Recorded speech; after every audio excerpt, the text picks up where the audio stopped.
হরি বল, হরি বল, হরি বল, হরি বল, হরি বল, হরি বল, হরি বল। হে ভক্তগণ, করুণ শ্রবণ করি কিছু সামান্য আপনাদের কাছে নিবেদন। যা শুনলে হবে আপনাদের জ্ঞানোন্মেষ, ভগবৎ চরণে ভক্তি শ্রদ্ধা, এবং যেটা হবে আপনাদের ভগবানের ভজনের পথ প্রশস্ত হবে। সেই বাণী, সেই কথা। মহাপ্রভুর পাণ্ডিত্যটা কতখানি এবং ত্যাগটাও কতখানি। মহাপ্রভুর পাণ্ডিত্যের কথা বলতে গেলে অনেক অনেক পাণ্ডিত্যের কথা বলা যায়, তবে সেরকম অত বিস্তৃতভাবে বর্ণনা এখানে করা যাবে না।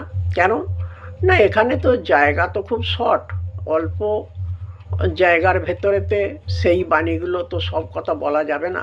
তবে যাই হোক, মহাপ্রভুর পাণ্ডিত্যের কথা বলতে গেলে প্রধান প্রধান দুটো তিনটে কথা একটু বলা যাবে। একবার মহাপ্রভু নৌকা যোগে কোনো জায়গা যাবেন, নৌকাতে তিনি উঠেছেন। রঘুনাথ দাস এখন সেই নৌকাতে আছেন। তবে কথায় কথায় অন্যান্য লোক রঘুনাথ দাসকে জিজ্ঞাসা করেছেন বা বলেছেন, আরে তোমার সেই গঙ্গার স্তবটা তুমি পাঠ করো। কিন্তু মহাপ্রভু সেখানে আছেন। তখন রঘুনাথ দাস বলেছিলেন, আরে এই নিমাই পণ্ডিত থাকতে আর ওনার লেখা থাকতে আমার লেখা কে পড়বে? এই কথা শ্রবণ করে মহাপ্রভু করেছিলেন কি, নিজের লেখা যে গঙ্গার স্তব, সেটার কাগজটা ছিঁড়ে সঙ্গে সঙ্গে গঙ্গার জলে ভাসিয়ে দিলেন। কেন না, আমার স্তব লেখাটা যদি থাকে তাহলে রঘুনাথ দাস বড় হতে পারবে না, অতএব আমার দরকার নেই। সেই জন্যে তিনি নিজের লেখাটাকে গঙ্গার জলে স্পর্শ করে দিয়েছিলেন। তাহলে মহাপ্রভুর এতখানি পাণ্ডিত্য ছিল যে তার ওই গঙ্গার স্তব লেখাটা থাকলে অন্য কারুর লেখা কেউ পড়বে না। এই গেল একটা কথা।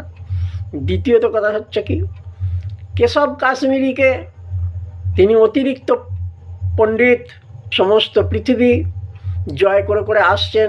এসে নবদ্বীপ নাকি শুনেছেন যে জ্ঞানী গুণী পণ্ডিতের স্থান, তিনি পণ্ডিত মহলকে পরাজিত করবেন বলে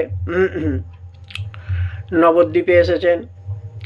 নবদ্বীপে এসে একদিক থেকে তিনি খ্যাতি অর্জন করছেন, কিন্তু মহাপ্রভুর কাছে যেই গেছেন, মহাপ্রভু দেখলেন